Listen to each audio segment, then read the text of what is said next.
Hi, Milton Free Water. This is Jackie.ray. If I haven't met you yet, I'm the library director here for Blue Mountain Community College, and I want to walk you really quickly through our process for students who are at our centers, who are off campus, who never come to campus, what they can do to set up a library account almost immediately. It does take us one business day, but it's pretty quick.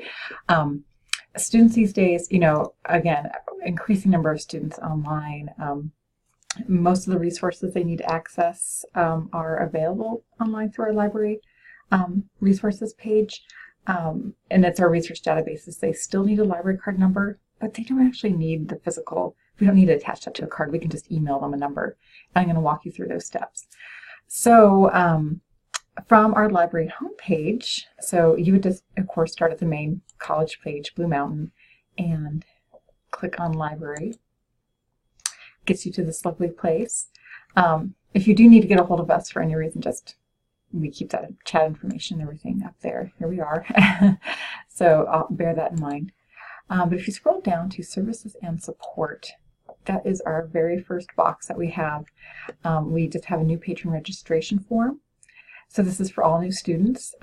Some students who might have already had a library account in the past, they can renew, update their account. Slightly different form for us.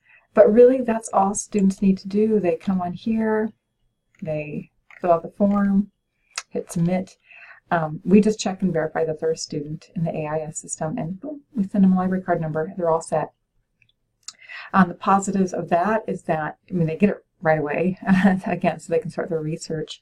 The negative is they don't get an actual physical that affixed to a physical card. So if they wanted to walk down to the Milton Free Water Public Library and use their BMCC library card, they wouldn't have that. To be honest, that hasn't seemed to have been a problem with anyone. Most people who want access to print materials, they already have a public library card anyway.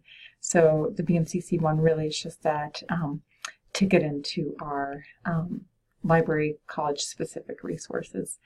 So I wrote this all out in the email, but I just thought I'd send you a quick video to explain everything as well. So let me know if you have any questions.